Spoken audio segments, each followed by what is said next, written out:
So what you got on your agenda right now? Just on the top of your head, things you might be interested in. I know, like. So top of my head, I know for a fact it's gonna be Bergen Joe's DePaul. Those like 2 set in stone. Back-to-back weeks. Yeah. We're still last week, the November 2nd week. I'm still trying to figure that out. I know there was a game. I'm not gonna say who it was, but there was a game I was looking at. Both teams ended up not being what I thought they would be. So.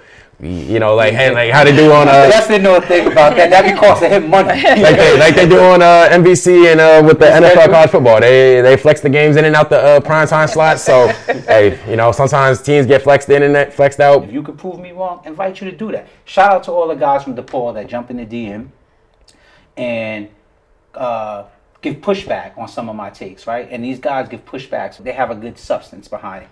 I welcome that all the time. Like I say, like, you know, shout out to Mike Bright. Shout out to Mr. McKenzie, if I hope I pronounce your name right, you know, and guys like that, because they come in and they give long blurbs. Well, you said this, and I feel this because of this, that, and the third, and it forces me to really look at things from another angle or to really sharpen my stance on where I stand, but it makes me better, you know, but I welcome that. You need to know that's bulletin board material in every locker room. And if you feel any way, please charge it to my brain and not my heart. Of course, everyone wants that Notre Dame job. Everyone wants to be on NBC in prime time every week of guaranteed games. And when you make decisions going into your high school or transferring from your high school, those are big decisions that will affect the rest of your life. Winslow, they just got a lot of speed all across the board, especially on defense. Did a good job limiting Brooks. Belleville just didn't have the other guys to beat him.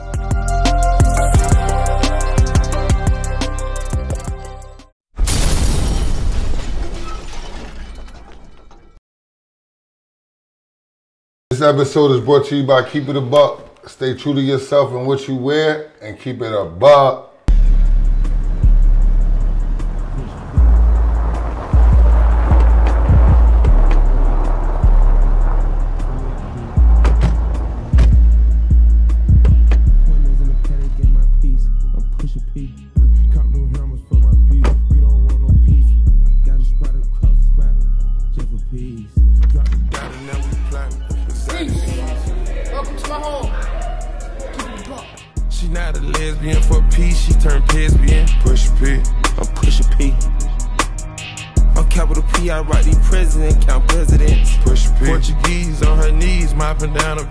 She let me squeeze and she leave cause she keep a pee.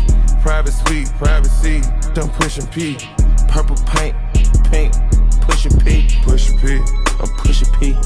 Push and pee, I'm push and pee. Yeah. Push and pee, I'm push and pee. Push and pee, I'm push and pee. Yeah. I pop a pee, I'm paranoid. I can't sleep with pockets deep. Got rest on me, why they watching me? I'm push and pee. I'm push a P, push a P, I'm push a P. Back with another episode of Keep It a Buck.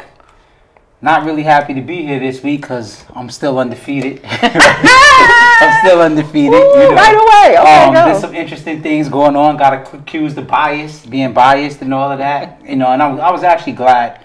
Was in the inbox with some guys from DePaul. You know, got to speak to a brother from Bergen today. Big misunderstanding, you know, but got to learn some things or whatever. We got today on the show, we got Just back from Zone6ix. We got Hunter Reynolds, who's the man behind Friday Night Lights. I know a lot of y'all seen him on your sidelines. He do the in-game commentary recap. If you haven't saw that, tune into the YouTube. Give us some information. Just the YouTube, Hunter Reynolds, y'all know it. I mean, y'all see it. Y'all gonna see it on my Instagram page. Hey, yeah, we got a bunch of games coming up. Let me know which ones I should go to. If you're school, if y'all struggling, I'm gonna keep it a buck. Y'all not gonna be. I'm probably not gonna be there. Make sure y'all balling out. Make sure you let me know why I should be there. But yeah, man, it's been a good series so far. Good season so far. A lot of good games. We got a lot of good games coming up. Looking forward to it all. Yeah, you know, and we back with Tristal, right? You know what I'm saying? I owe her apology because last week things got kind of heated. You know, I hear I was kind of loud. I never want to disrespect my sister like that, you know. But we passionate about what we do. We passionate about what we do, whatever, man. So we're gonna kick it off with the public. You had the Zone6ix Classic, and you brought it down to a youth level this year too, right? Yep. So I thought that was dope. Your format, what you did, how you exposed the kids to all the coaches and all that. Like recap that, and then we'll work up to the high school. So Thursday West Orange, Montclair, a game that we've hosted now 3 years in a row. First year at Montclair State University. Now back-to-back years, at Henschel Stadium. Last year was a little earlier in the season, so better crowd turnout at the beginning of the year, because once you get to the middle of the year, it's like record-wise, fan base start leaning towards the supporter or not. But still decent crowd. West Orange, came out on top 33-14. They only have 2 losses on a year, and then they're going to be playing East Orange campus this week, who only has 1 loss this season. They actually lost to Montclair, so it's just like, all right, it's a rivalry game. Throw the records out the window. Paul Robeson Stadium, that's going to be on Saturday. But then this past Saturday, we just had Bergen Stars versus the Dark Knights. Great atmosphere. What age group? 13U. Oh, I was told the Dark Knights won 12U national champs last year. So this game, was supposed to be, as far as in the rankings, in the youth rankings, this was 1 versus 2. So unbelievable crowd last night. Great energy. Shout out to Blake Dominique from Bergen Stars. For sure, from the crib. Blake from the valley.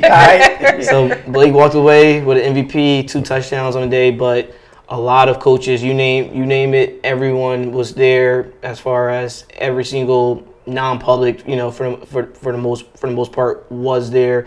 All the heavy hitters for sure. So I'm sure some publics is there, because we got some publics that move like non-publics too. Like, let's not act like it don't happen. Now, some public schools was there, just want to watch, the next generation of talent. That's why you see the non-publics there, because they know these guys are going to be assets to their programs once they get to the next level. So it was a great atmosphere where it was just like, all right, we got football, and then right after the game, it was like the recruiting aspect, where it's like everyone's on the field, you got parents. I'm like, we actually advocate for them. Hey, exchange contact information, get to know some of these coaches, right? During the game, I'm on the mic. My guy Sounds wasn't able to be with us, so I'm like, this is the day to get free money. Go get free money. Show out. You ball, like Dion said, you ball, you get the call. So it was fun, and we brought a lot of energy to that event, and it was good that it was at Henschel, because it was a great neutral site. So for both programs and for all the coaches that was recruiting to come right there. So it was a tough defensive game, right? Very tough defensive game. 15-7.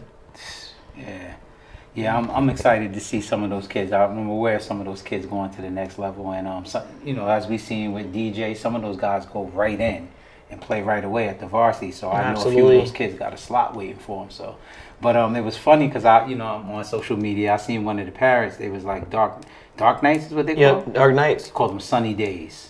Oh, sunny days, But yeah, that's good, man. That goes back to what Nas was saying. All of that is always good for the state. Whether it was Brick City, Silk City, Bergen, Dark Knights. We need to see the best. Yeah, shout out to Bergen Stars and Dark Knights for reaching out to give us the opportunity to actually host your game. So definitely any matchups, maybe we do some more youth matchups. So don't hesitate to reach out.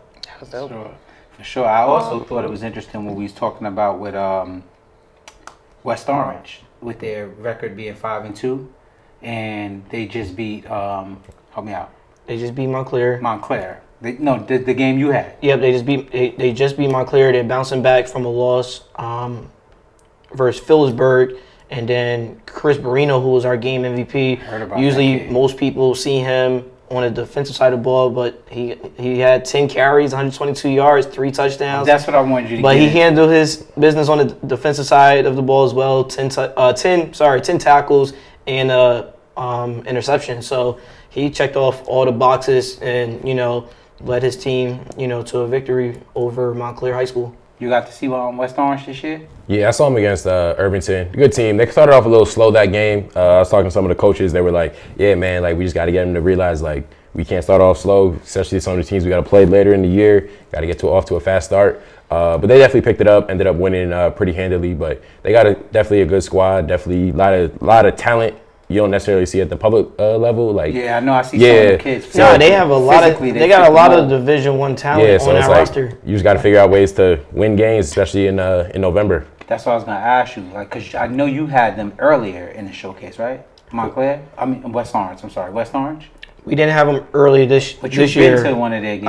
I've been to one game. Yep, one game. And does it look like they're starting to round into playoff form like right about now? Absolutely. After bouncing back from the loss, they have the pieces. You have, Charlie Lamorte at quarterback, Terrell Wilfong. He had a touchdown in the game versus Montclair as well. Farrah Green, at running back, who has a couple offers as well. So they have the pieces. And the Iron kid?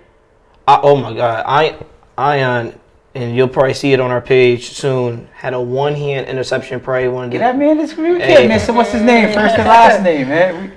So I know him, Sharky on the page. You know Ion's last name? Gainer? Yeah, there it is. Okay. Yep, Ion Gainer. He whether he's doing returns, offense. Sometimes even if he has to come in as a backup QB, anything, he's a Swiss Army knife for West Orange. But the kid made an incredible play during. It wasn't like, at the end of the game, this was a clutch play, to get them up, to get to 33 points, to start separating. So, Ion Gainer, props Welcome for making to the that. party. Yeah, I'm looking forward to more. And I think West Orange, they have what it takes to be competitive in that Group 5, to go on a run and, walk away, not with just a sectional, but they could be North Jersey or overall potential Group 5 state champions. So what I'm seeing now is I'm starting to see parity there, right? Because we, also have the PCTI game against Irvington, right? PCTI is on a 2-game losing streaks. That game was played with turnovers. That's how they lost that game. PCTI lost to Irvington. Irvington won 24-21. PCTI had beat West Orange earlier in the season. Yep. Right? Ramapo was 1-3. They got to win, right? And then we're looking at Union City, who's 5-1. Only loss they have is to St. Peter's. So they don't have a loss in the public school division at all. And I just see uncertainty, and I like that, right? I hate. Yeah, because West Orange beat Irvington. PCTI, as you mentioned, beat West Orange. Yeah. So, once you get to that middle of the year, you start learning people's tendencies, and all the coaches out there, if you think you're just going to win with talent, that's not going to happen. You have to coach. It's like my dad used to say, it's about the X's. It's not about the X's and O's, it's about the Jimmies and the Joes. So that's what it's going to come down to. Mid-season is getting cold out here. So, definitely you got to prepare like it's your last game for sure. Who we got next? Like I said, Union City. Union City put up 63 points. They rolling. Orange. 63-0. They're rolling. Right? But the crazy thing is Union City does all this stuff and they'll throw for 50 yards in the game. You know that. 63 You know they run the ball. Yeah, they not can run the ball. And they run it. stop it? If you can't, yeah. What was Jaja So stats? Mark Boyd, 5 carries, 107 yards, 3 TDs. Jazira Relis, 6 carries, 72 yards, 1 TD, 2 interceptions. So, as a team, Union City had 5 sacks. As a team, they had 4 total interceptions. So they went crazy, But I know this is a tough year for Orange. But I'm saying Union City is At that Group 5, Montclair, West Orange, PCTI, East Orange. Right. You can't forget that Tom's River. No, I'm saying I'm just gonna start with the North. Okay. We'll work our way. You'll earn your way to a matchup versus Tom's River, but those 3, it's gonna come down to the matchups, the seedings, who plays who. Right. You got Phillipsburg as well. I'm just gonna touch on that. Phillipsburg upset St. Joe's Metuchen, 49-14. So as you said, you got Phillipsburg in that as well. Yep. Hunt, throughout your travels, you cover any of public schools?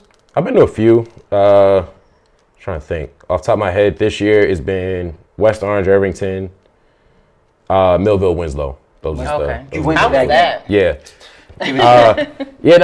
Winslow, they just got a lot of speed all across the board, especially on defense. Did a good job limiting Brooks. He's a guy making plays his whole career. Going to Bama? Yeah. So they just did a good job. A couple guys on him, make everyone else beat you. Millville just didn't have the other guys to beat him. And Winslow on offense, their quarterback, I forgot his name. Jalen Parker. Yeah, Jalen Parker, definitely throwing a lot of dots. Cam Miller, definitely in that conversation. I think going to Wisconsin. Yeah, definitely in that conversation of top receiver in the state. I think And DB. Yeah, and DB, but being kind of South Jersey, I think a lot of times us North Jersey people were South Jersey, you think of North Jersey, you think of the Quincy, Dez, Elijah. I think he in that conversation with all of them. He's going to Wisconsin. Yeah, no, he's a good So player. I mean, I'm glad you brought us there. Is Winslow Group 3? 4, I would say. So they won't have to play each other again. I think they do. Because Millville's 3. The 3. Yeah, Millville.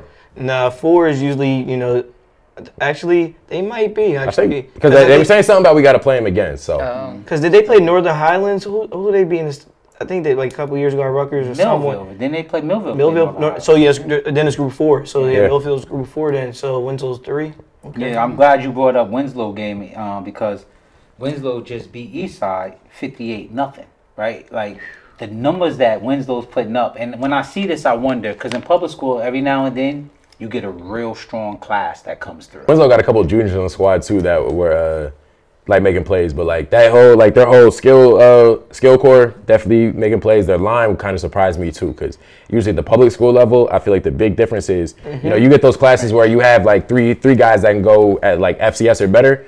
Usually the line is all right, we got maybe one guy that's, an FCS guy. I think they have, probably 4 to 5 across the offensive defensive line that could play at the next level. That was going to bring me to my next question because, like I said, sometimes you get that class, right, that comes through, or 2 classes, and they march it through and run through everything, right, for their time in high school, and then it's like the reset button. And then sometimes what happens is you get a coach that is attractive to kids for whatever. Maybe he coached 7-on-7, whatever, and wherever he go, the crowd follows, kind of like what we saw with Nas Oliver and Shabazz, right? All these kids follow you. And now you got something that it ain't just about a class that's coming through. The whole area, not the town, people start trying to get apartments and things like that. And this is something you're going to have to deal with until further notice. I'm wondering which one is it? Because, they have the James Hurd younger brother, Azar Hurd, right? And his group that he played youth football with, there's a few kids that went with him. And now you're seeing scores like this. Then you got the kid Jalen Parker in that win. He had crazy stats last week. This week he's 12 for 16, 224 yards and 4 touchdowns. You had Nakir Helton, 5 catches for 89 yards and a touchdown.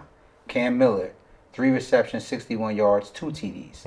So it's just like this thing, and as he said, it's not 1 or 2. They got a few Division I prospects on that team. I'm wondering, is this something like you know how sometimes you just know coming for a long time, oh yeah, Phillipsburg is going to be up in, MetLife. Is Winslow just becoming one of those names now? That's what I'm going to look into.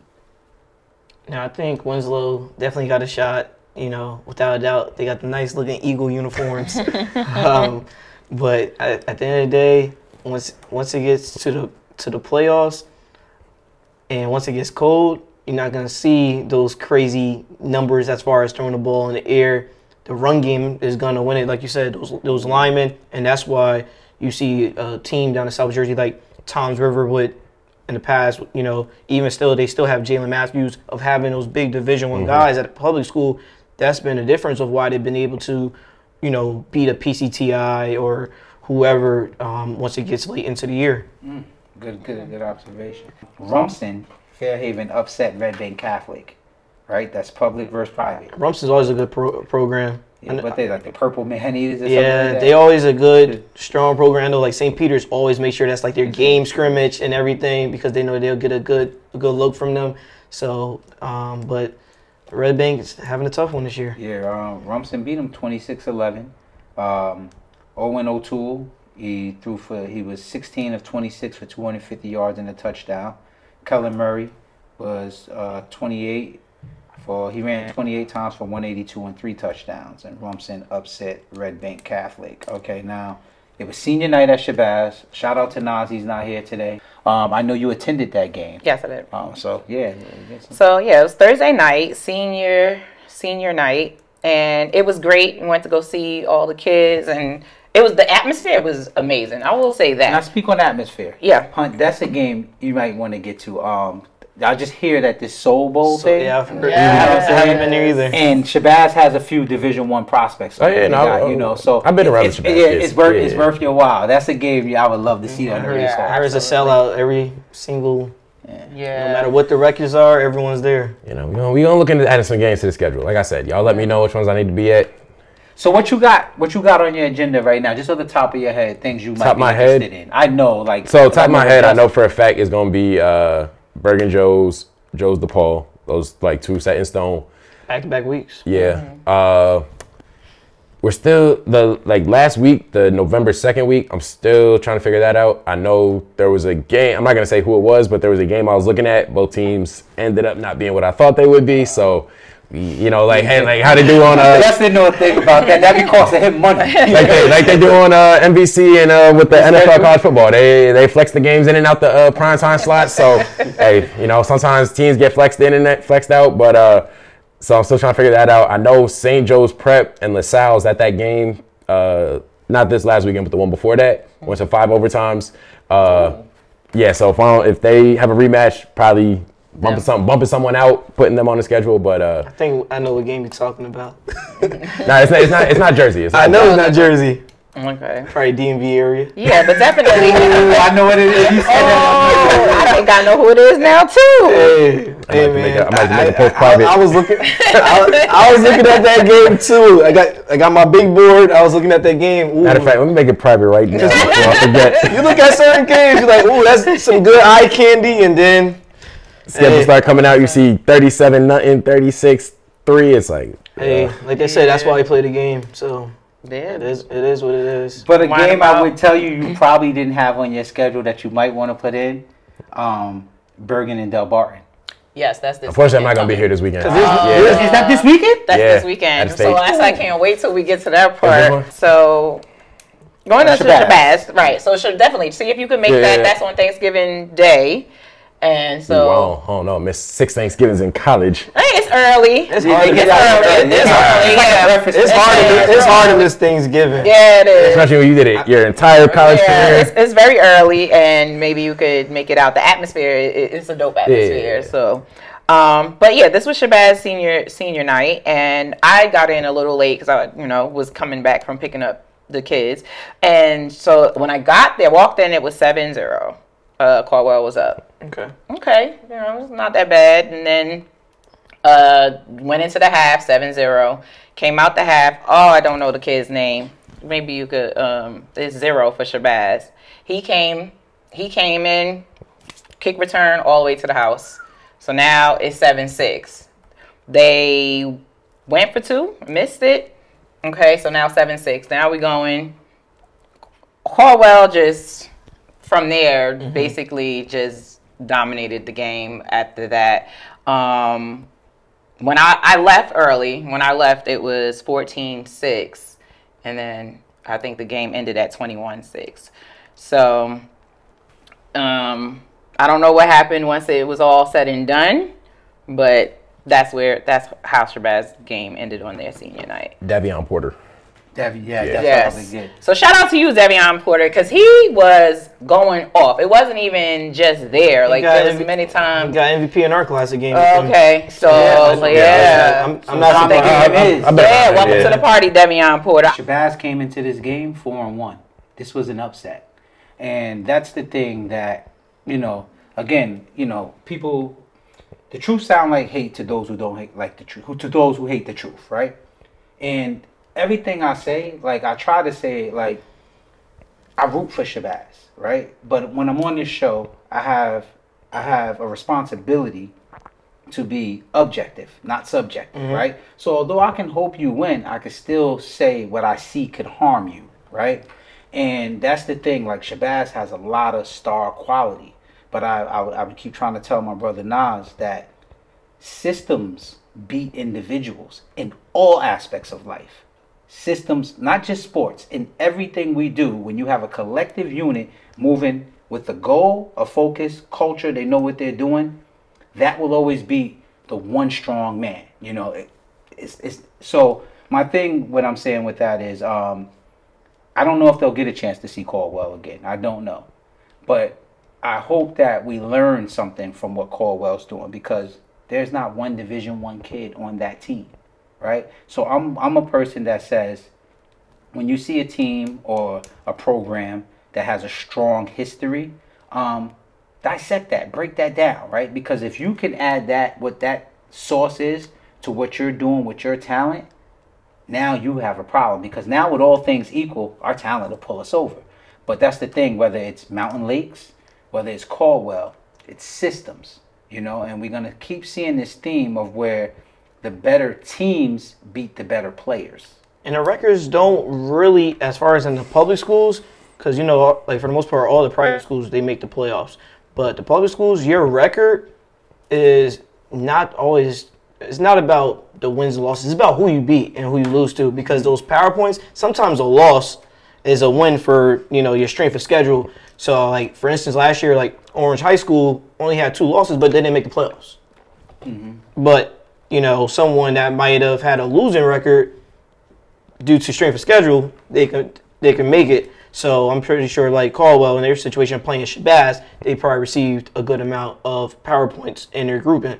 So I want everyone to always realize that, because people are like, yo, how did they make the playoffs, or why we didn't make it, or we got snubbed. Strength of schedule matters in the state of New Jersey. You go to Gridiron, New Jersey, and it will break it all down for you as far as who's in what seed right now. You can see the seedings of everything as of today. Like, they've been doing it all year, but you can see who's what, and you're like, oh, this team has a better record than this team, but then they're lower in the playoff standings. I think that's flawed sometimes too, because like when we get teams like St. Augustine, you know, and actually it was St. Joe's Metuchen one year that was ranked ahead of St. Peter's, a Bergen, any of those 6.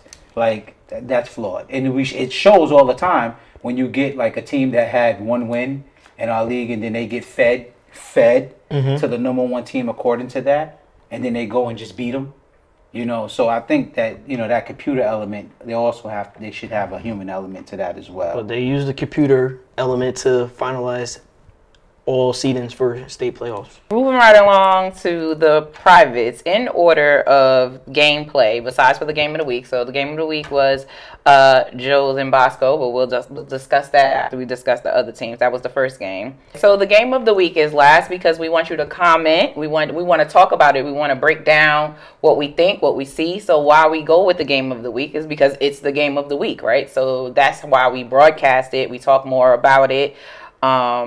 The better you do, the better your schedule from a human standpoint, which is what makes you a game of the week. We all come together. Must watch TV. It has to exactly. be. Prime time. This prime time TV, right? It's Sunday night football, right? Monday night football type thing. So this is why we have the game of the week. And when we have the game of the week, that's why we ask you to comment. Leave your comments in the YouTube comment so that we know, and you can get in what you would think and what you thought. Maybe if we think we got the game of the week wrong, you tell us what the game of the week should be. And that's what I think about that. I asked you to go into that because one of the comments on our page spoke of us always leaving Bergen for last, right? And I had to point out, maybe because Bergen is always the game of the week. Yeah. They're not going to be the game of the week if they're playing Pope John. Yep. They're not going to be the game of the week if they're playing PC.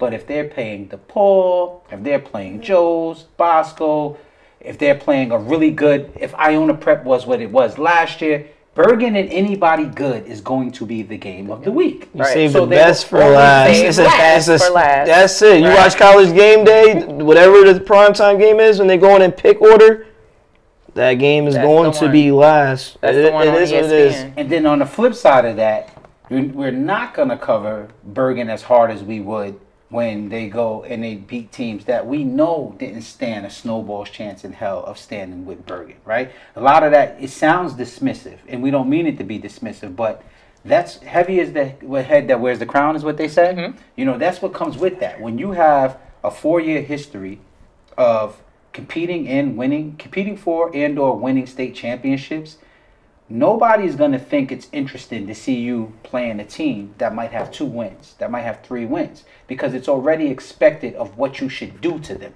However, if that team plays you close or beats you, that's news. Why is it news? Because nobody expected that. It was a situation that we didn't even think we would have to comment on. Oh wow, hold on. Who talked about James Buster Douglas before he knocked Mike out? You get what I'm saying? Yeah. You're going to talk about him when he does that to Mike Tyson. And then we never talked about him again because of who Mike Tyson is. So we're just trying to address that in regards of any type of Bergen bias or any bias at all, right? You know, even if you go down and say, you know, you had Nas that tried to pitch something and say, well, you want Joe's to win because of your relationship with kids in it. Yeah, But my job as a reporter is to be objective. Objective means to give my opinion without my feelings. Subjective means to throw my feelings and my allegiances in and then let that affect how I pick. So if we run it back for the last 3 years, I've picked Bergen every week for 3 years. How biased can I be? I've even picked them against Joe's. They've only lost 2 Jersey games in 4-year period, Right. and they both was the Don Bosco prep. Okay, so when I say Don Bosco is a team that looks like it could be a threat based on how it played Bergen and The rivalry DePaul, game.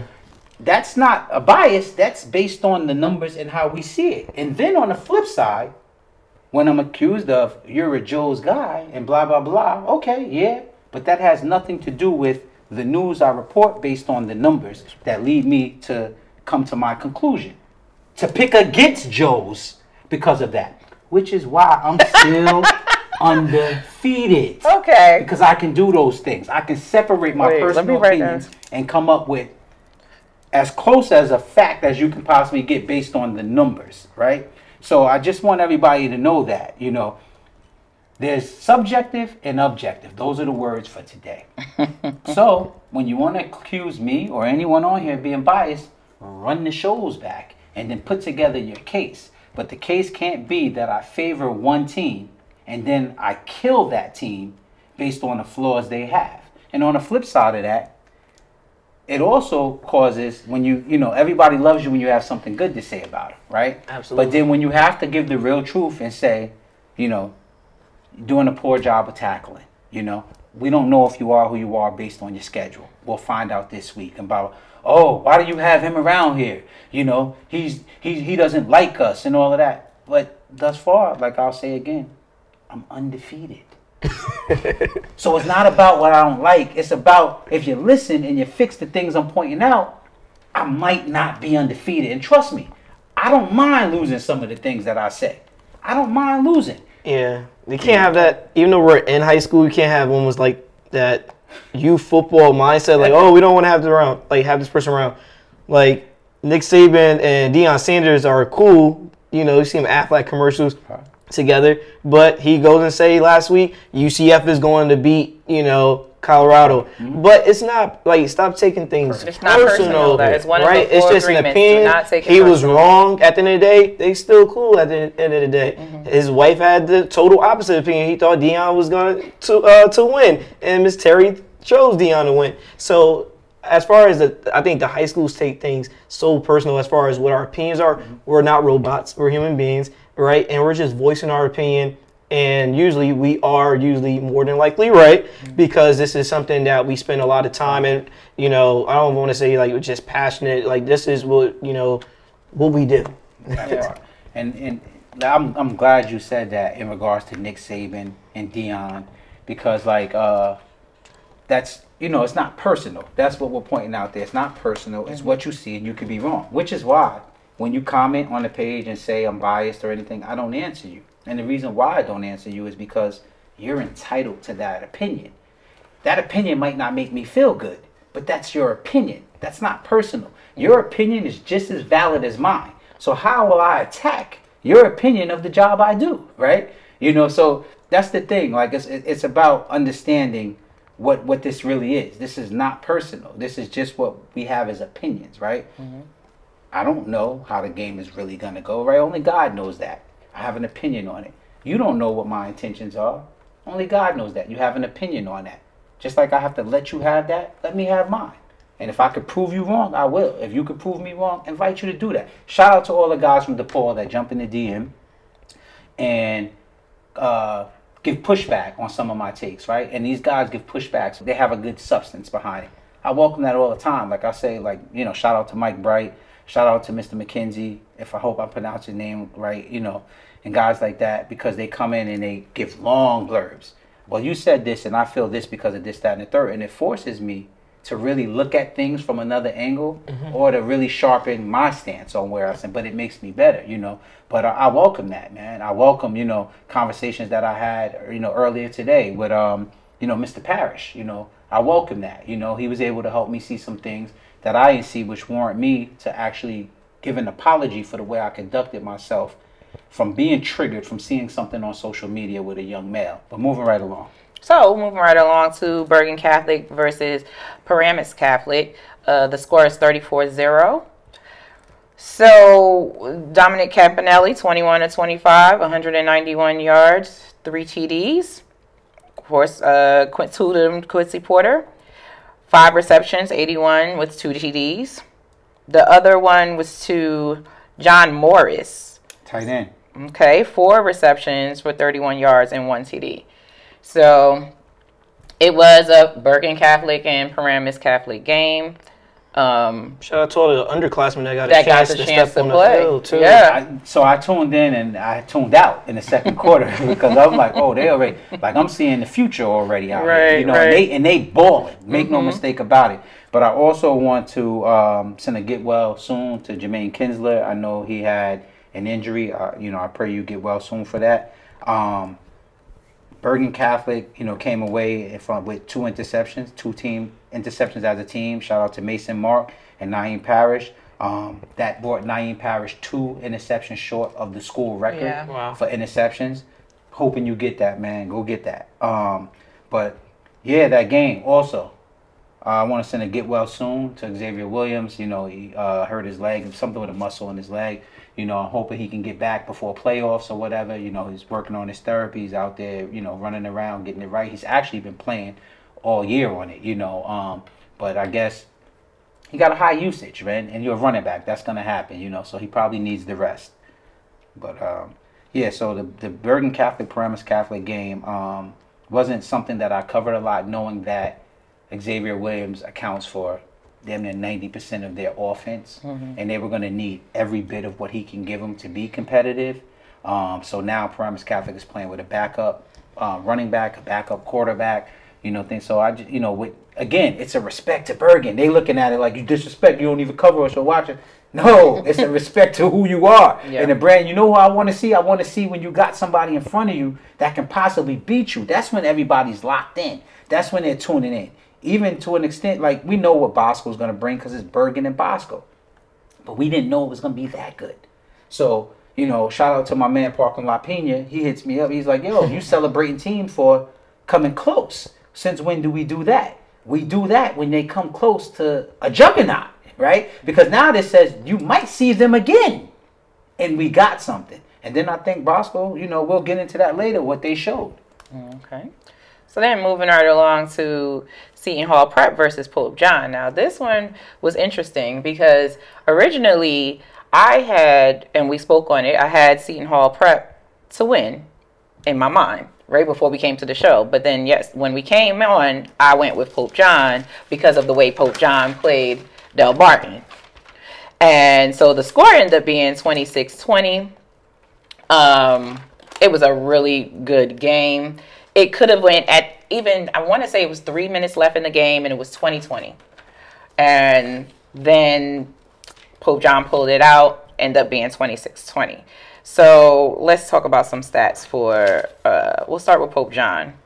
All right. So we have Talik Hill for 26 attempts with 193 yards and 1 touchdown. Luke Irwin, 12 of 16, like 12 of 16 for 92 yards.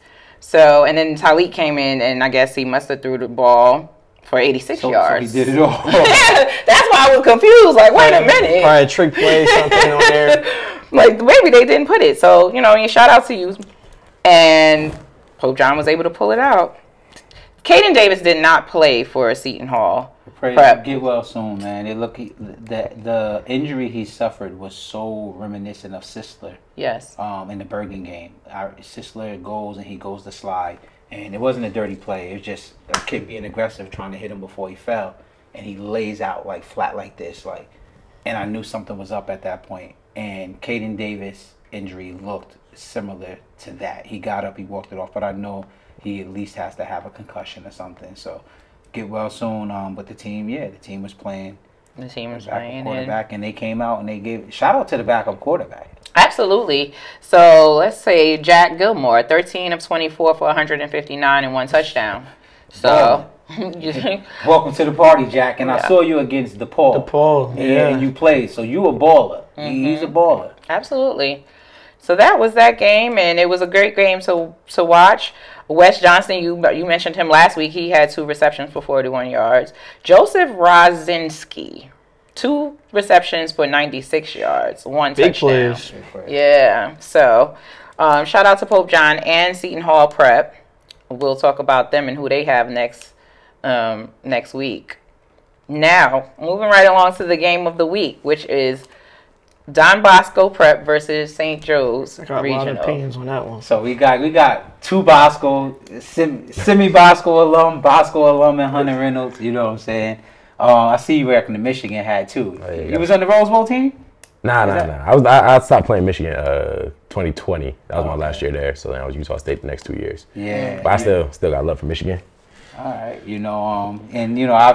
I intentionally paired you up, the Bosco and the Joes, y'all just sit right next to each other. See, I'm like half and a half because I got the Classic. We got Bergen Joes later in the year, so it's like, who are you really rooting for? You want the big ticket game.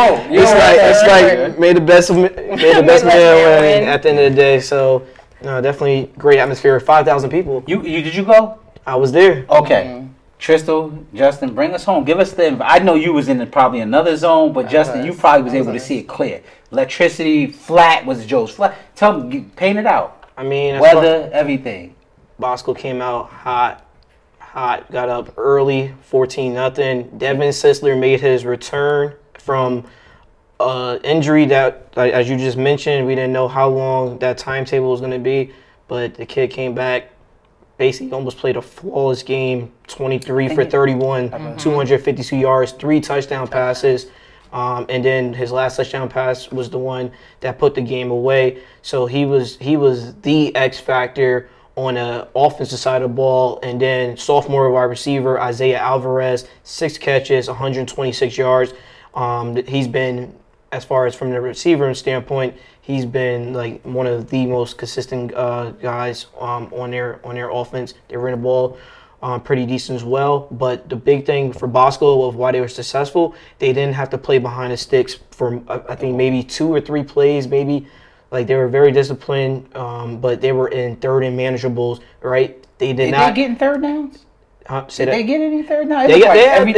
They had third downs, but the big thing in this game, the difference was I think I seen the kicker at the concession stand because the punter didn't punt not one time. There was only one punt the whole game. And Joe's out the third quarter. But Joe's had a lot of momentum going into halftime because they scored, right? They closed the gap. They actually blocked a field goal. Almost, if they would have scooped and scored, the game probably could go either way. But they had a lot of momentum. They got the ball back, second half. But then that's when for the most part, the one punt actually happened. Right. Was when Joe's could have, tied it back up. But really high, electrifying game. But it was good to see I see some great football as always. It was expected. And shout out, I'm a short guy myself. Nate Belly put on an absolute show, 274 all-purpose yards. I'm gonna pass. And he had a TD. I'm gonna pass it around. From, what I saw. I've been around a long time. I can't remember the last time I saw a St. Joe's team not be able to stop a team one time.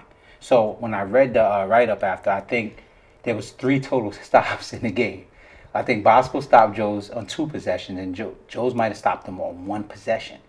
Both offenses went crazy. Like Lamar Best finished the game 14-21 for 240 yards and 2 touchdowns. That's a good game on the pass, right? But you had Sisler, like you said, 23 of 31, 252, 3 touchdowns, right? So I'm looking. Lamar Best missed on 7 passes. Sisler missed on 8. So they, you get what I'm saying? They both balled out. The problem was flat out for Joe's, the defense, and then the thing that I said weeks ago, right, about tackling, right? Tackling was a thing because big boy Don DeLuca. DeLuca. Yeah, he had a game too. Right. You know, I think what he had. That's 24 carries, 120 rushing yards, and then he also had a receiving touchdown also.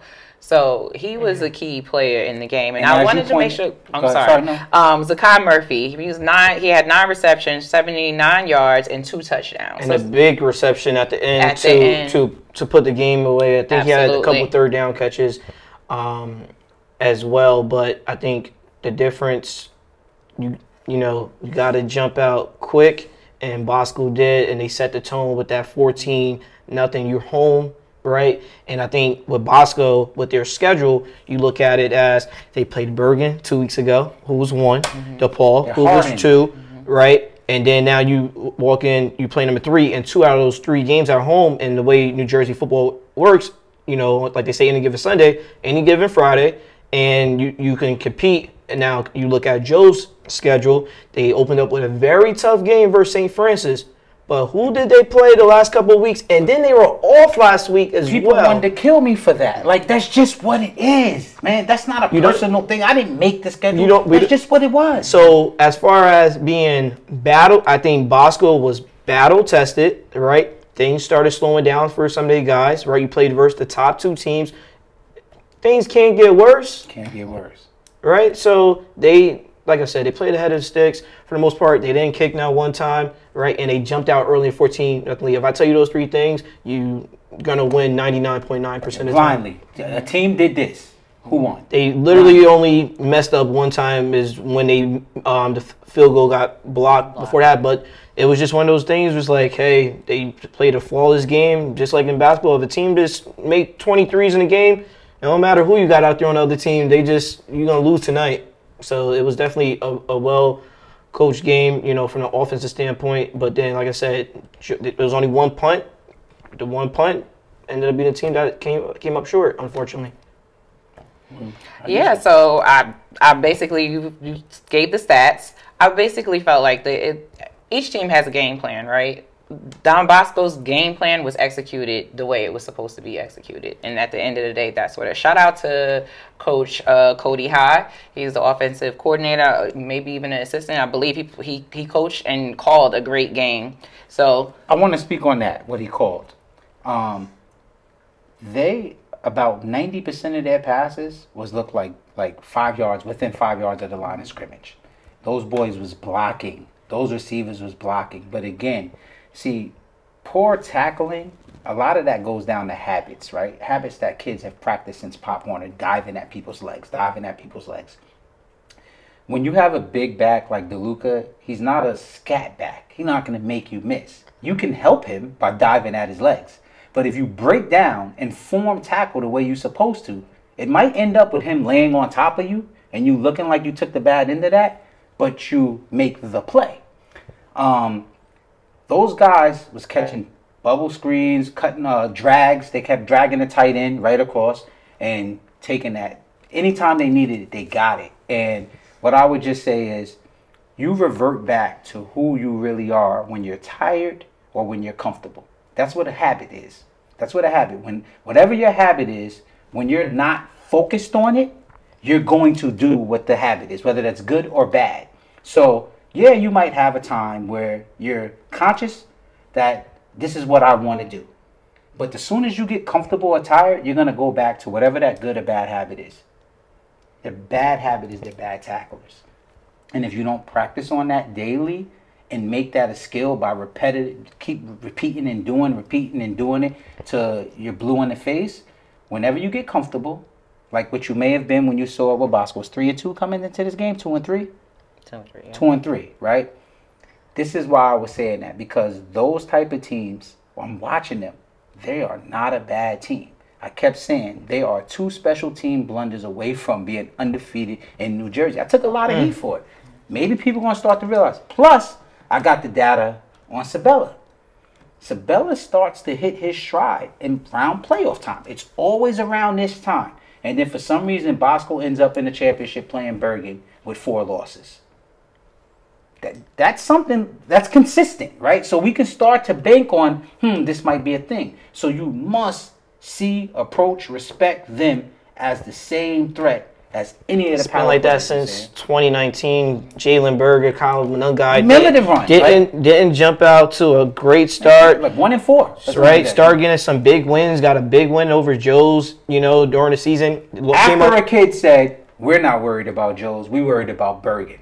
And then Jalen ran for 200 and Kyle ran for 200 on him. They had like 500 yards rushing, and that's the attitude of a young kid. As adults, we understand that, but kids don't understand you can't go through the motions. Like, you can't do it. You learn that. I mean, you got college experience. Share some things with us about, like, the conditioning and things that y'all do in college. Yeah, I mean, even in college, you go through it. Like, my first year at Utah State, we had a really old team. A lot of guys 5th, 6th year at college. Didn't really have to tell them much. Like, everyone just kind of had that, like, understanding of this is how we have to operate every single day in practice, every single day in meetings. Won a conference championship. The next year, a lot of young guys come in, guys who might have seen the older guys, seen the success they had, not attributed the success to the hard work they put in, attributed the success maybe to just, oh, this is what happens here, right? So you're at a program where you're used to winning. Guys have been winning for years and years. You see them, you don't really, like, you weren't putting the work in they were putting in when you were younger. So now when you're in the same spot, you don't have those habits built up. You don't have the same cachet of work you put in. So now you get to that situation where, say, the tackling is not where it needs to be. You don't have those reps. So now instead of saying, oh, we got to fix the tackling in game, it's too late. Like, young guys, you got young guys, so that's when the problems start to rear themselves. So I would say, like, the big thing is you have to understand that every single day, like, you have to get better. We used to have a saying, you remember it, if you're not getting better, you're getting worse. Yeah, so there's never any such thing as staying the same every single time you line up on the field for practice. You have to, even if it's a walkthrough, right? Take the reps, like, how you're gonna make a tackle, the footwork, do all that, and except for making the tackle, right? One thing, my biggest issue with 7-on-7 is a lot of times you see guys, they go, like, to tag off, they just run by, one hand, like, oh, okay, I tagged them. All right, you get the tackle in, May. Get to October, that running back's 222 pounds. Yeah, that's not gonna fly. So to fix those like tackling. I never thought about that. That's a great point because a lot of the skill kids play 7-on-7. Yeah, big thing, like so coaches, like, big thing when we were in college, right? Like, you wouldn't get credit for a tackle unless you broke down near foot, near shoulder, tag off at the hip. That didn't happen. Not a tackle. So that because like some colleges don't even tackle during the ball. Yeah, like you can't get full like tackling reps all the time. So you got to do everything up until the actual tackle. So that's usually where a lot of guys mess up. The feet are bad. The leverage is bad. Once those go wrong, good backs they're gonna make you miss. Good receivers gonna make you miss. So you just got to build those reps up in practice. I think this could be. I remember my brother's senior year, Joe's and Bosco, they had to play each other twice. Somebody got to see them. But, yeah, depending on what Delbarton does for the rest of the year, because right now they will be, opposite sides because Delbarton is sitting at the number 2 seed right now. And, of course, Bergen's at 1. But, I think when teams are getting better, I think the teams that get better that, correct their errors are the coaches that create their own hot seats. Don't listen to what everyone else is saying about, what's going to be next. We should be going in this direction. If you create your own hot seat, put your back against the wall, you're going to get very creative. And I think, as far as with Bosco over the, last couple of years, it's just been the pattern of they get, like you said, once it gets to October, they're a very dangerous team for sure. Shout out to Coach Sabella, man. Not for sure. No, definitely. I definitely had to text him, like, give him credit. It was a really great game plan that they came out with, and they came out the gate fast. So definitely for sure, I'm looking forward to seeing how the playoff brackets match up later down the line. Well, you kind of walked us right into it. Next week, Bergen and Delbarton play. So 1 versus 2. We'll talk about. I feel like it's a game of the week, but we'll talk about we could choose as we're going. What other options are there? So St. Joe's versus Pope John. Okay, Bergen. Okay. Don't tell your picks yet. No, okay, you want to go there? Like, so far, I'm trying to see what's the game. Okay. Prep versus DePaul. I'm biased, so. That's your game. Okay. Seton Hall Prep and Bosco. Paramus and Red Bed Catholic. So those are the games we're going to be talking about. And again, I'm sorry, but I'm I think it's Bergen. I'm biased, but the big ticket is always 1 and 2. Right. And it's fine that absolutely should be your game of the week. Only reason why I'm not mad at that being the beginning of the week because we play on Thursday. Okay, so tune in on Thursday. So tune in on Thursday. We got fireworks as well. So let's talk about it. Because it's Thursday night. St. Peter's Prep versus DePaul, and it's at Henschler Stadium in Patterson, New Oh, Jersey. good. Okay, Thursday night at 6:30. Can I get a pass for that? All access. I need to be there. You should be there. You should bring your camera too. Okay. Yeah. Yes, and anyone that's asking, they're asking about the Super Football Conference passes that they give The us. coaches get. Oh, no. Yeah, but we're not accepting those. We allocate a good amount of complimentary tickets to both programs. So if you're looking for a complimentary ticket, please just reach out to the programs themselves, because I did get a lot of questions about, hey, will these passes work? Due to sponsorship purposes and everything, we do not accept Super Football Conference passes, unfortunately, and it's been that way since we started the Classic. So I'm looking forward to the game for sure. That should be interesting. So, just talking about our picks. You guys want to throw some picks in with us? Well, yeah, okay. Let her go first. So let's say where we are right now. Lenny has 15. He is now on top because he picked Bosco last week. Shout out to you. I have 14 and Nas has 13. So, what a coincidence. So St. Peter's Prep. But you're going to be biased to Joe's anyway. So you gotta. That's the thing that I've not been out up until now. I was winning. I was at 100%. What she's saying is, call it bias, but if she's winning, is it really biased Right. or she's smart? That's Exactly. That's what I basically said, right? And every time that I pick Joe's, besides for last week when Lenny picked Bosco, everyone else picked Joe's too, because I was at 100%. So just so everyone knows how that works, it's not about bias. It is about who I thought was going to win. It's my opinion of who I thought was going to win. So welcome to us and let us know, who do you think? St. Peter's Prep versus DePaul, Thursday night. I'm going to go with DePaul. Yeah, DePaul. St. Peter's, they got to show me some defense for. You got to check.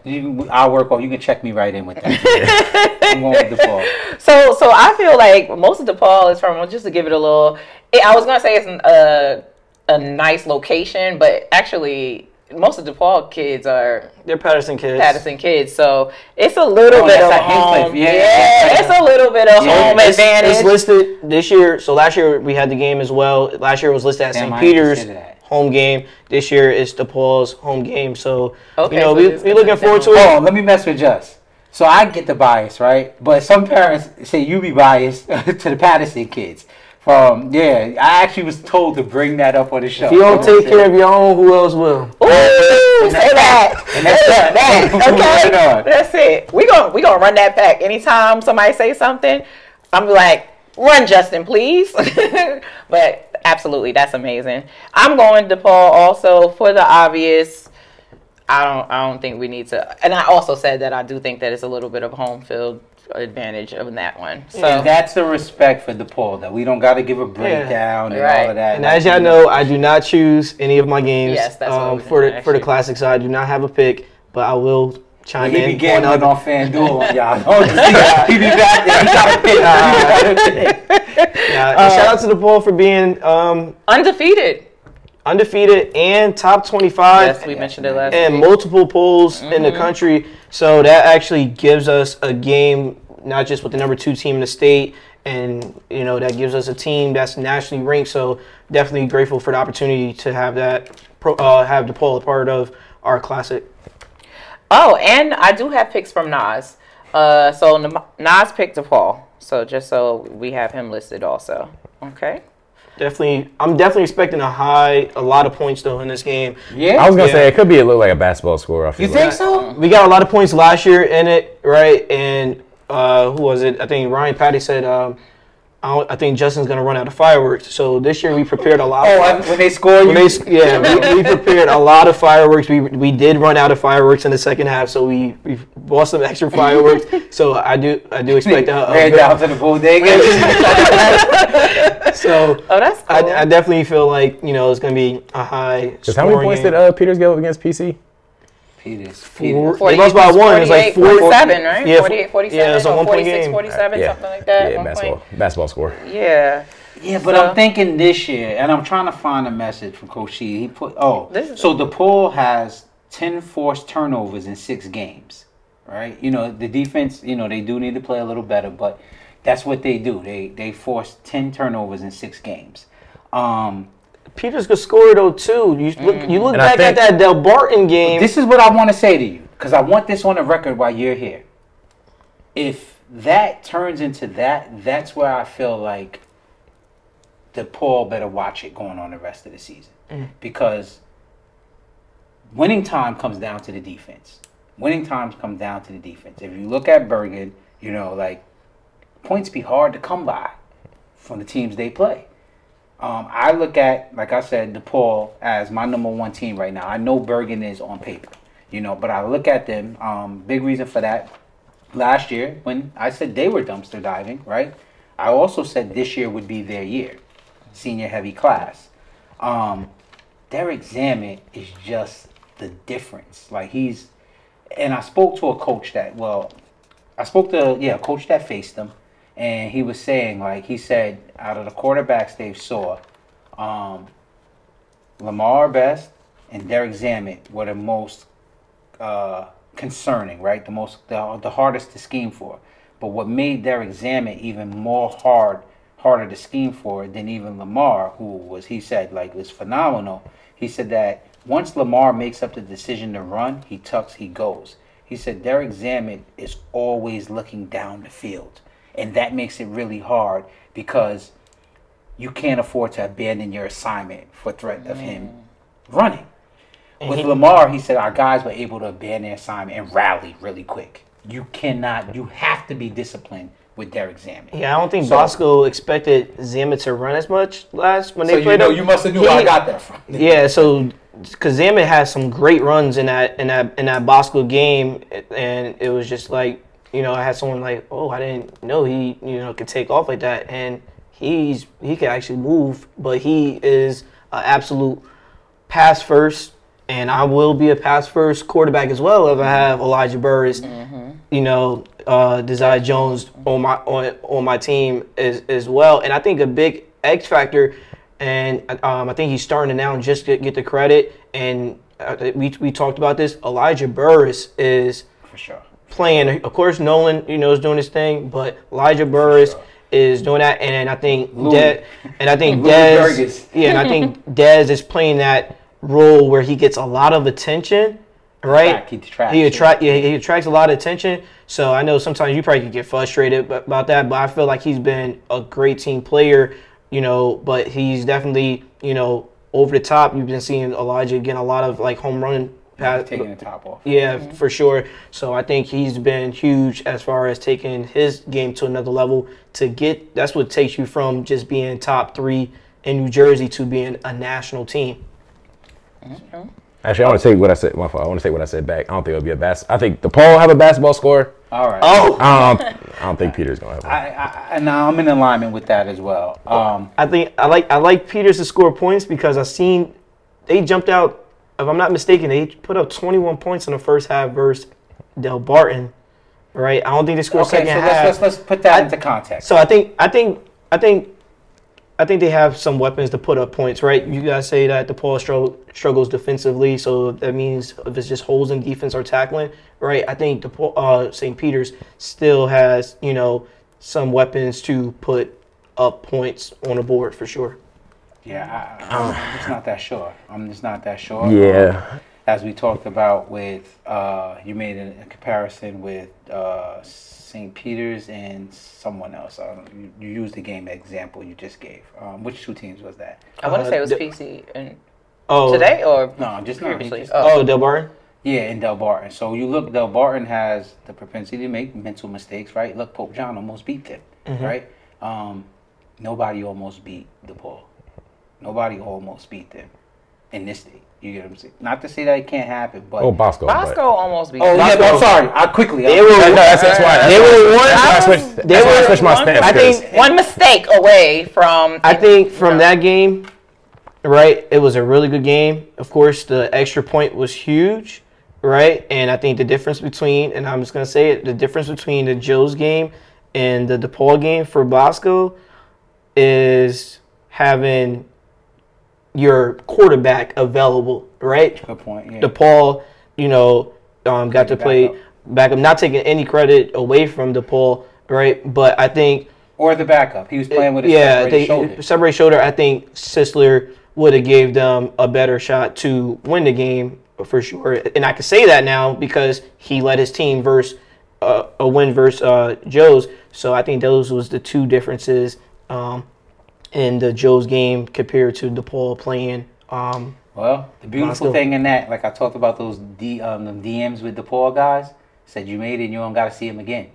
Right? That's the good thing. Yeah. If you beat these Group 4 teams, you done. You don't got to see them again. Yeah, but like for the Joes, the Bergen, they all, the Barton, they got to see each other again. So and it's whatever hard to we beat the think team don't twice. matter because it's done and it's never going to be proven any At the end of the day, I just think. Yeah, you still have you have Hunter Watson. You have Alvarez, right? It's Alvarez also. Tyler, I like Tyler Bell as well. And so and then on the other side you have Marquette Dorsey. So that's another kind You got of Marquette Dorsey, you got Deshaun Stewart. Like they got Division Deshaun, One they got- DBs. right. So like Absolutely. those guys you name DePaul, like I said, they got DePaul to is see Division One DBs. DePaul is loaded. absolutely. DePaul is loaded for sure. Yeah. And like We you say it said, all the once time. they play, the Boscos, the Joes, right?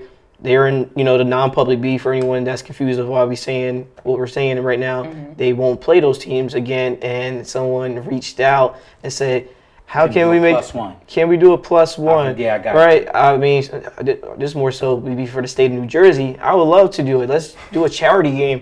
That would be nice. Each team could choose a nonprofit to donate the proceeds You to. said something about the public But they do can't the put- Thanksgiving game. It Yeah, would they be can't all put- but wait, but the thing- we play really. Do we No, know I'm not saying it what's has the to be on date? Thanksgiving, but what I am saying is there's games that's not on the schedule, right? That you can do. They do it in Thanksgiving Day. Like there's, the town. Yeah, but it's actually going to take them over because when they pick up those extra independent games, like when you see, let's say Bergen go out to Massillon, right? That's a game you only get 9 games in your regular season play, right? And then technically once states are over with, it's over with. But in basketball, we start to see these national tournaments, right? Then they say, hey, your head coach can't coach though, right? Yeah. Your team name has to be, let's say Camden, for instance, right?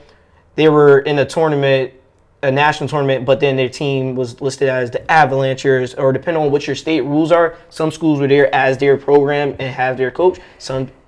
So I think it'll be nice to have most coaches up in a booth at a nice venue.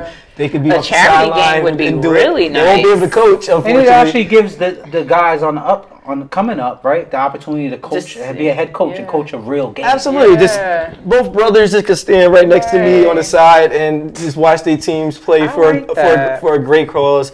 So, I mean, I wonder if the state would be open to something like that, but it will be a cold game, I'll tell you that. Yeah, that is true. Okay, so then moving right along to Seton Hall Prep versus Bosco. That would be the next game, which was Friday night. It's at Bosco. I mean, I'm a Bosco guy, but like y'all said, bias aside, gotta go Bosco. Okay. Yeah. October, Bosco's dangerous. I'm going with Bosco. Okay. Bosco. I mean, I gotta go with Bosco. They showed out last They week. got a nice stretch. This would be 3 home games in a row for them. Yeah, they threw the forest now, right? Yeah, They just fine tuning. that is true. So Paramus at Red Bank Catholic. So now that becomes I think I would initially said Paramus was going to beat them, no problem. But with Xavier Williams being out, I think now that makes everything a little more level. So Yeah. I don't know. I'm gonna I don't know. You gotta because here's the figure out. question, right? Like sometimes now I sit across and we just go Big North because the schedules they play, Yeah. right? Hardens them. For like we just talked about with Bosco, right? We've seen it with St. Thomas Aquinas going up to PC. Like PC plays guys every week, right? So it helps when you get in those type of games. So that can get PC by versus Red Bank, but it's just like Red Bank also has a proud history and a tradition, so that kind of neutralizes it. But with that said, and this is where I think I take my L. I'm going with PC, but this is where I think I take my L. Ooh, this is a. If I'm gonna take an L, oh no, okay. If I'm gonna take an L, this is it. This is it. Because without Xavier Williams, I mean, like, I knew he was gonna hit Red Bank for 200 and change, right? And that's a big part going. But shout out to Marco Green, man. He tossing it around, the PC 2026 quarterback or whatever. And, you know, Max is a backup running back. I saw them feature another kid in the Bergen game as well. But I think they would need Max as a senior to really show up. He doesn't have to be Xavier Williams. He just has to be enough to make Red Bank Catholic, you know, play honest. What do you think?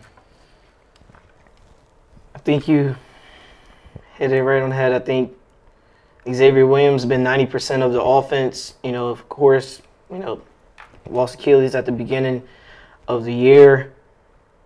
I'm gonna go with Red Bank. I'm switching. I'm gonna go Red Bank. This was my opportunity. Not because this would be like my one pick that I say, like, not because I would just, like, I don't know if I'm going to be right, but I want to see, like, a PC. I just want to see who's next, who's gonna step up, right? So once we can see what Paramus Catholic, you know, does this upcoming week, then moving forward, I could, you know, be like, what to expect. All right, what direction to go into. But I'm gonna go Red Bank because, you know, Xavier really had to put the team on his back for sure, and now other players will be forced to make plays. And then I think Paramus Catholic, you know, the good is that they just came off playing the top team in the state of New Jersey, so it's not going to get worse. Yeah. What do you think? Yeah, I was just looking at a couple of schedules, stats, and stuff like that. I'm gonna go PC. Okay. I think playing the teams they've played, I think that even though, like, some of the top teams they played, it, like, hasn't gone well at all, you still have that, like, those stripes earned of playing those top teams, seeing, like, what it is, knowing, like, all right, this is what we have to compete against. Red Bank, they played Bosco 44-0 early in the year. Only scored 11 points last week. I don't think they're gonna score a lot of points. I think PC. I think PC has the, like, ability to keep it a little bit lower scoring than necessarily they would have to. Or not, my fault. So, like, if Xavier's playing right, they can score points easily. I think their defense can do enough to not have to put a lot of pressure on the offense to score a ton of points, and they end up kind of winning, edging out there. I think PC's home. No, it's at Red Bank. it's at Red Bank Catholic. I don't think the home field advantage matters as much in high school. So, Hunter, I don't know who I talked about that with, because Crystal and I was talking about, especially with the big North schools, right? Because Joe's and Bosco is down the hill from each other. Yeah. PC and Bergen is on a separate end of the streets from each other. You take Joe's and Bosco, they're within an 8-mile drive of each other. So anybody who is going to be at a home game is going to be at your away game. Like, yeah. But in this case, Sure. Red Bank is down at the shore. Right. Paramus Catholic is in Bergen County. So I'm just looking at, you know, The the fan. different. You would think the fan base would be more lopsided, but like you said, when the teams are down the road, because on Friday night, Joe's student section was all the way up to the top. Bosco's probably just missed it, right? So they probably had, the Joe side was packed, but, you know, that comes in with, hey, we undefeated in New Jersey play.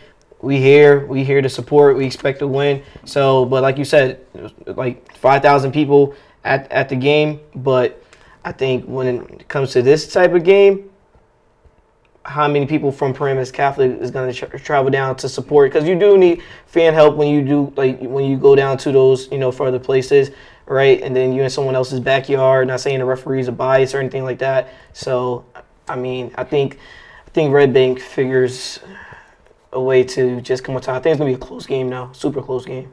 Tristan, we waiting on you. So Nas said he's going PC big. That was what he said. I am going Red Bank Catholic without Xavier. I was flip flopping as you were talking, but what it's sounding like is that without Xavier Williams, is PC really scoring?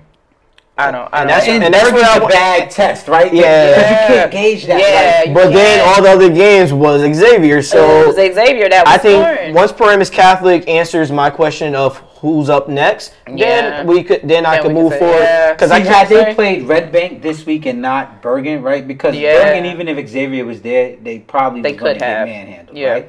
But we'd have some type of idea Yeah. of what PC looks like on a more Yeah. playing field. Bergen Yeah. and PC just not the same Yeah, not at playing all. field, Yeah. right? So we can't do that. Yeah, Yeah. I'm going Red Bank Catholic because you went PC, and so I got to get back. Don't hurt yourself trying to keep up It's with all, me. it's all right. We Yeah.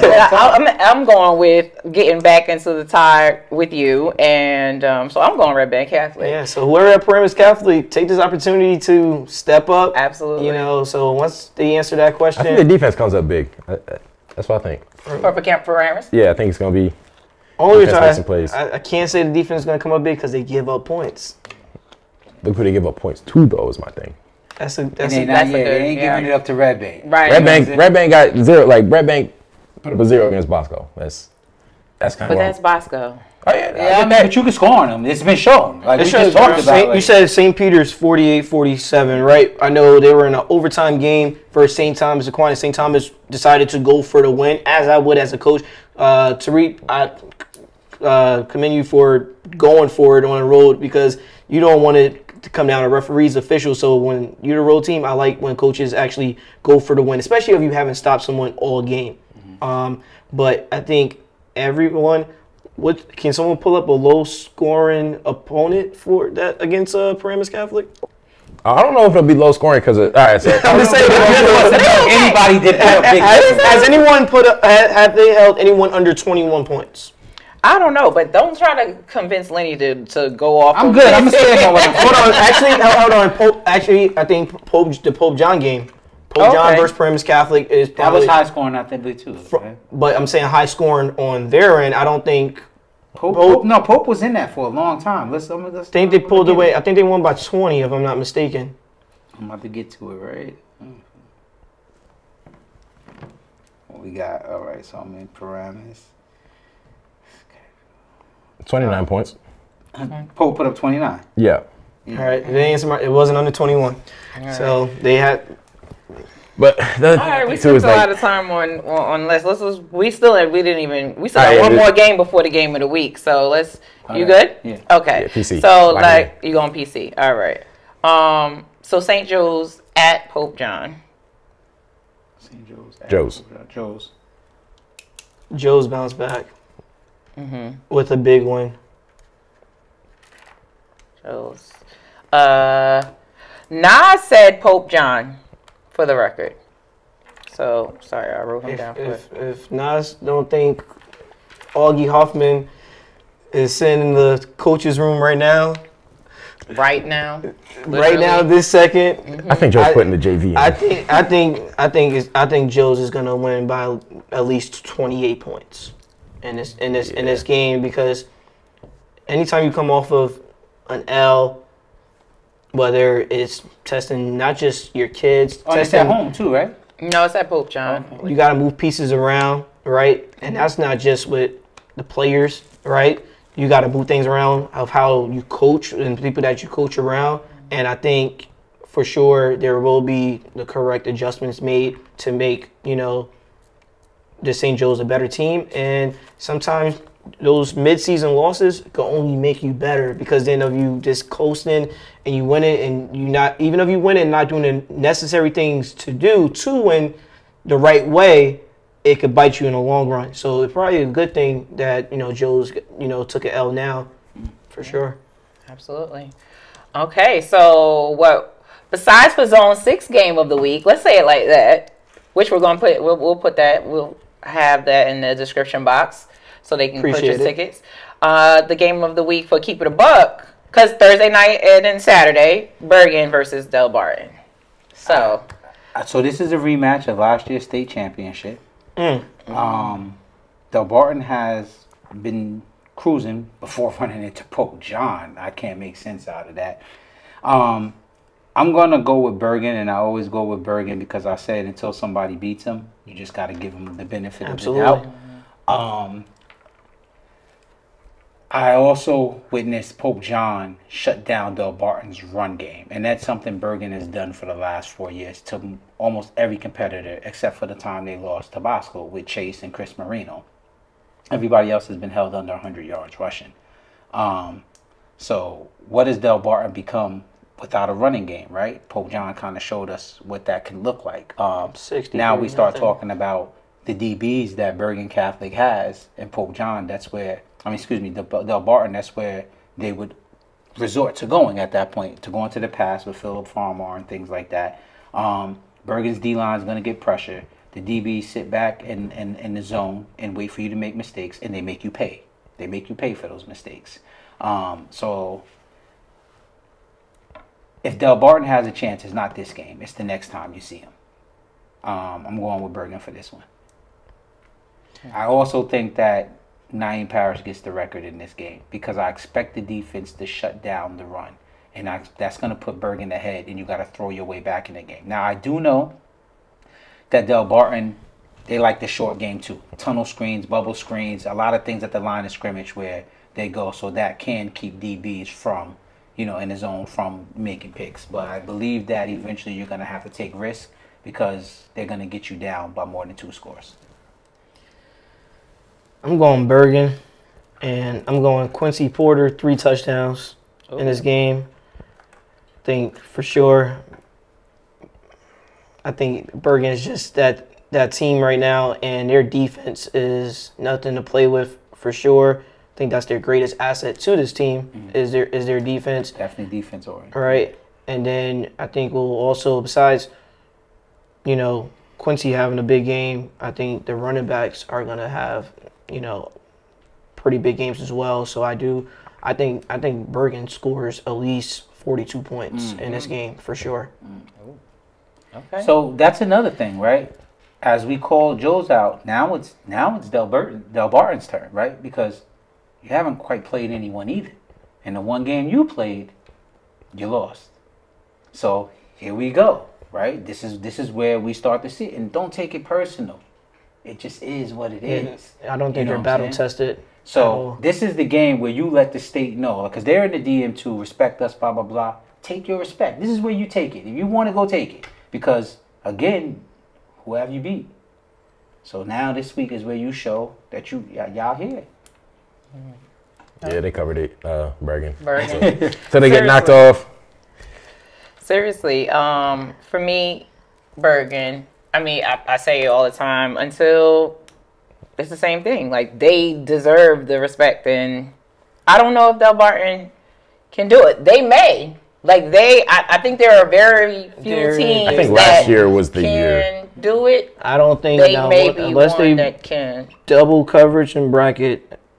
The one play that they decided not to have someone over top on Quincy Porter, he could score at will against any secondary person that they have. When Nate was here, he talked about a lot of the coverages they run and how many DBs they have there, like on the field at once. And he was saying, like, against them, you can't just go down the field. You got to set it up. Like, you got to be patient to set it up because they want to keep everything underneath. But here's where I also had that thing last week where I was telling receivers, we have this thing in Jersey where we feel our receivers don't get the respect they deserve. And I was saying, when you look at our receivers to other receivers out of state, what they have in common is what you do after the catch. Quincy Porter does a lot after the catch. That Can screen. we talk about this week? I know we didn't talk about it during their game, but somebody was, and he was kind of wrapped, and Quincy still got out of it. Yeah, he could wiggle his way out. As you saw, the big screen route for 85 yards versus IMG. And if you look at his highlights tape, he had, so you talk about the underneath game. He had one this week. Right? So it doesn't have to be at the top. It could be a slant, one stiff arm, off to the races. But like I said, I do like a nice balanced offense from Bergen this game. But I think the line is going to dominate for sure on both sides of the ball. Barton got a pretty nice size line too, but we'll see how it goes. So Nas went Delbarton. Nas trying to win. He trying to come back now. He trying to come You know, back. He either real smart or real. You got a $10 ticket in for $25,000. That part. You got a $10 ticket. Okay, so he went Delbarton. I don't know his rationale, but that's what he said. So that's that. Yeah, I expect Delbarton to be a little bit more polished than they was this week, without a doubt. Yeah, I think they might have slept on Pope John, right? Absolutely. You know what I'm saying? But they will not be sleep this week. You know, and where's that?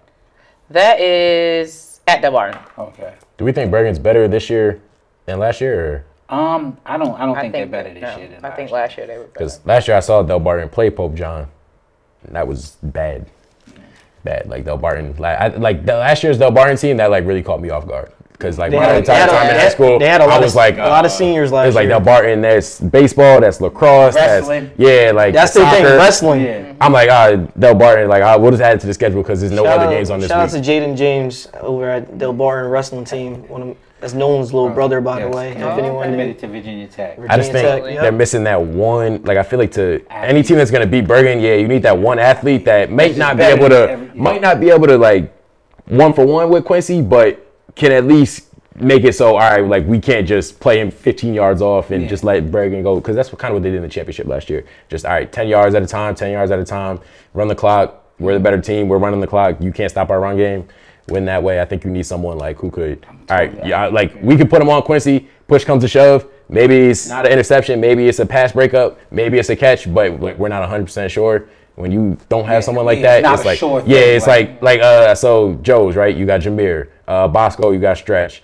DePaul, you got Sean Marquette. Mm-hmm. Like you got people that can. All right, we'll put them on them. We're gonna hold our breath.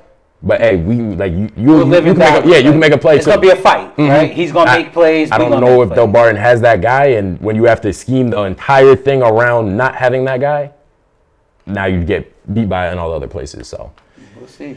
I do hear there's a young cornerback trying to make a name over there. So hopefully next week I'll be saying your name. So we'll see. Okay. You know.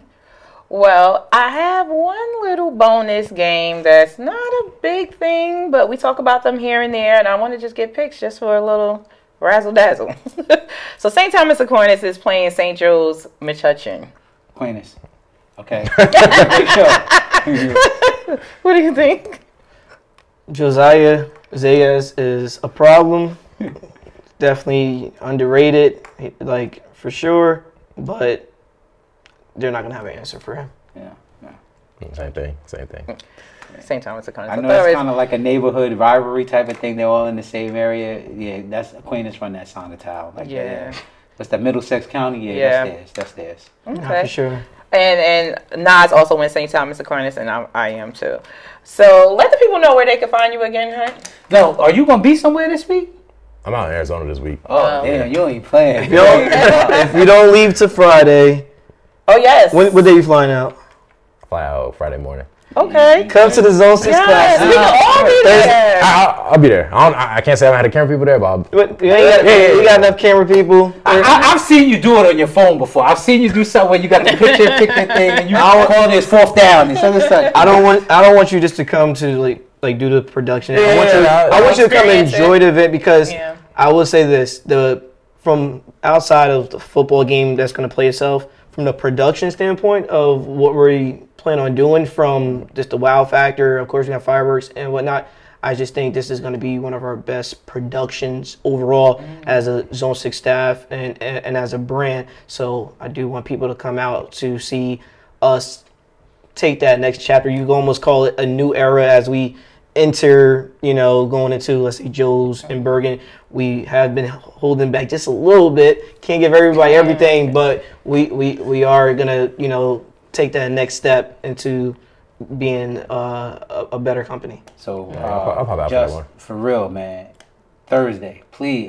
Wednesday night. Send me like I'm right down the street, bro. I want to be there, and I would have been at the Dark Nights. If I knew that was there. It's birthday weekend, but me and my kids been chilling. We could have went out there. I wanna come through. I'm interested in the game, not just the environment. I'm interested in the Paul St. Peter's Prep game, because as we said, there's a lot of names we know, right? And it's a lot of kids that's fighting to say like I'm one of them too, right? So like I just want to go out there and I want to see that. And I think it's gonna be fun because the non-publics never play on Thursday nights. So to do something different was what we was going for. Because last year it rained early during the day. We had to move the game with Shabazz and Cedar Grove, move the game back an hour and a half. So we was like, let's not run into that. Let's just play on Thursday. If something happened on Thursday with the weather, we can always move to Friday. Something happened Friday, we can move to Saturday. But no one likes to move from Saturday games to Sunday. So that's how we're here with this Thursday night game. And it gives us everyone to go to the game of the week between one versus 2. And I believe that game's on a Saturday because Delbarton and Bergen, wherever it's at, they both don't have lights. So you could catch a game Thursday, Friday, Saturday, and Sunday for Little League. You could be footballed out this week. I'm feeling like the last weekend that you said you was like real excited about football. So you know you can go to the Zone6ix Classic. That's going to be on Thursday night. St. Peter's Prep versus DePaul. Shout out to East Orange and West Orange as well. We have them Saturday at Paul Robeson Stadium. So there's going to be a lot of people at the game. And I say it's going to be a lot of people because we sold out the Orange versus East Orange game in the rain on that Saturday of the Bergen Bosco game when it was raining all day that day. We sold that game out in the rain, so if we have good weather, I definitely expect that one to be a sold-out game as well. Okay. So in the comments, let us know who you think is going to win from St. Peter's Prep versus DePaul, Bergen versus Delbarton, and then what's the East Orange? East Orange, West Orange. Okay. And that's another episode of Keep It a Buck. Before we leave, hold on. Before we leave, that's what it was also. Like, if, you know, during the show there's any commentary or things that you feel we missed, or some things that you feel that we're overlooking, I encourage you to jump into the DM on the Instagram and put your questions or whatever. And if, you know, we'll try to answer those and address that on the next show. Just so you know, Tristan or I do not work that Instagram page. There's people that's paid to do that. So they will get the messages to us, but do not think you're talking directly to us. That's not our page. Now, and that's another episode of Keep It a Buck.